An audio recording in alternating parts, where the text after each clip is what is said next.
Hello दोस्तों, welcome to my way to India. आज हम इस वीडियो में बात करेंगे यूएसए और इंडिया के बारे में। हमारे साथ यूएसए का एक स्ट्रैटेजिक पार्टनरशिप है, तो मैं ये बताऊंगा इस वीडियो में क्या हम यूएसए से सीख सकते हैं जो कि हम एक डेवलप्ड कंट्री में बदल जाए। यूएसए आपको पता है is a 21 trillion economy. It's a 21 trillion dollar economy, whereas India जो है अभी 2.7 ट्रिलियन डॉलर की इकोनॉमी है।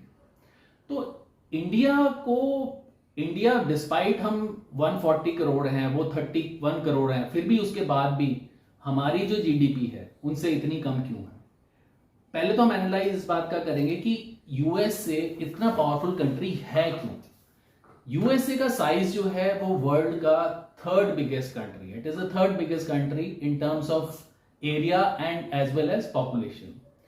और उसको एक सबसे बड़ा एडवांटेज ये मिलता है कि उसके नॉर्थ में कनाडा है और साउथ में मैक्सिको है, जिससे दोनों से उसकी कोई प्रॉब्लम नहीं है, बॉर्डर इश्यूज नहीं है। Whereas we in India face multiple threats not only from Pakistan but also from China.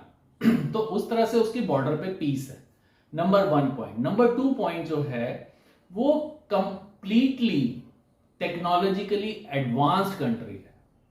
उन्होंने टेक्नोलॉजी को इनोवेट करके अपनी जो उनकी जो बेसिक रिक्वायरमेंट्स है कंट्री की, जो वहां पे लोगों को जो इश्यूज हैं उनको उन्होंने टेक्नोलॉजी के थ्रू सॉल्व करने की पूरी कोशिश करी है, जिससे कि उनकी रीच वाइडर है। तो जितनी भी कंपनीज हैं आप दुनिया की देख लीजिए, गूगल हो, फेसबुक है, माइक्रोसॉफ्ट है, या कोई भी बड़ी सिस्को है, कोई भी बड़ी कंपनी है, अगर टेक्नोलॉजी से रिलेटेड है तो उसका हेडक्वार्टर यूएस में ही होता है। और ये billions and billions of dollars US economy में ऐड करती हैं पर ईयर। अब जैसे हमारी कंट्री में क्या है, we have Wipro, Infosys, TCS, but अगर हम उनसे अपनी कंपनीज का कंपैरिजन करें तो वो कुछ भी नहीं है। इस वीडियो में मैं आपको यह बताऊंगा हम क्या यूएस से सीख सकते हैं जो कि हम इंडिया को एक डेवलप्ड कंट्री बना सकते हैं। Number 1, discipline. डिसिप्लिन हमारे सिटीजन्स में बहुत ज्यादा इंपॉर्टेंट है। अगर डिसिप्लिन है तो सब कुछ है। डिसिप्लिन उनके सोशल लाइफ में, उनकी किसी भी तरह के, आप गवर्नमेंट सर्विसेज में या कुछ भी जगह पे जाएंगे, इवन ट्रैफिक का भी आप देखेंगे तो डिसिप्लिन हर जगह आपको दिखाई देगा। वेयर एज हमारे यहाँ पे डिसिप्लिन बहुत कम दिखाई देता है, या उतना जितना होना चाहिए उतना नहीं है। तो discipline is number 1 that we require. Number 2 is technology. Technology को क्या है, यूएस ने, मैंने जैसे आपको बताया, बहुत ही बढ़िया ढंग से अपने सिटीजन्स के लिए और अपनी इकोनॉमी के लिए यूज किया है। उसी तरह से हमें टेक्नोलॉजी को अपने पोरेस्ट ऑफ पुअर तक पहुंचाने के लिए, उस तक फायदा पहुंचाने के लिए उसको यूज करना है। जैसे अब हमारे आधार कार्ड है और इस तरह से हमारी राशन की जो स्कीम्स हैं, और जो हमारे विलेजेस में जो लोग काम कर रहे हैं, वो टेक्नोलॉजी को यूज करके, जब हमारे पास इंटरनेट की सुविधा गांव तक पहुंच गई है, तो हम टेक्नोलॉजी को यूज करके जो हमारे पुअर लोग हैं, जो हमारे गरीब लोग हैं, इवन मिडिल क्लास जो लोग हैं और जो अपर क्लास है, सभी को हम उनकी लाइफ को अपलिफ्ट कर सकते हैं।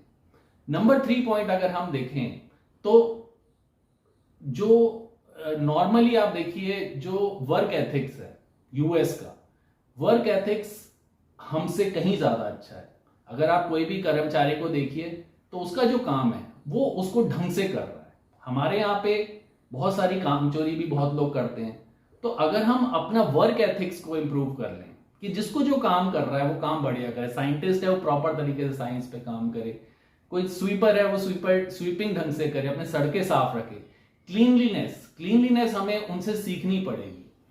That is something that is required. ये बेसिक चीजें हैं, बट अगर हम इनको अपनी लाइफ में लगा लें तो हम भी एक बहुत बड़ी इकोनॉमी बन सकते हैं।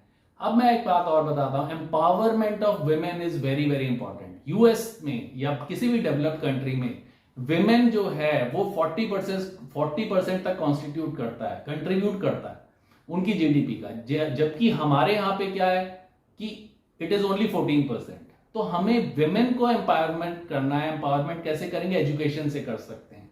तो we need to educate our children, our women, for them to become a productive citizen.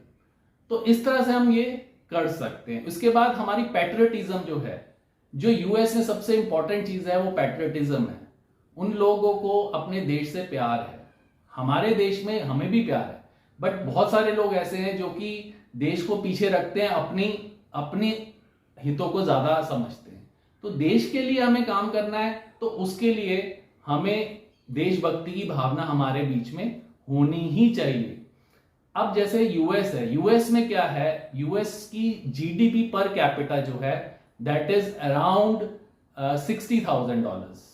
$60,000 का मतलब ये है कि ऑन एन एवरेज एक आदमी जो है वो करीब करीब 50 से 60 लाख रुपए जो है मंथ ईयरली कमा रहा है, जबकि हमारे यहाँ क्या हो रहा है, दैट इज ओनली 1.8 lakhs, $2,100 की हमारी जो है पर कैपिटा इनकम है। तो उसके लिए हमें इसको इंक्रीज करने के लिए धीरे धीरे जो मैं आपको चीजें बोल रहा हूं, इन चीजों को अगर हम अपनी लाइफ में चेंज एज अ चेंज, हम अपनी लाइफस्टाइल को चेंज करें तो हम बहुत कुछ अचीव कर सकते हैं। And one day India can also be a developed country.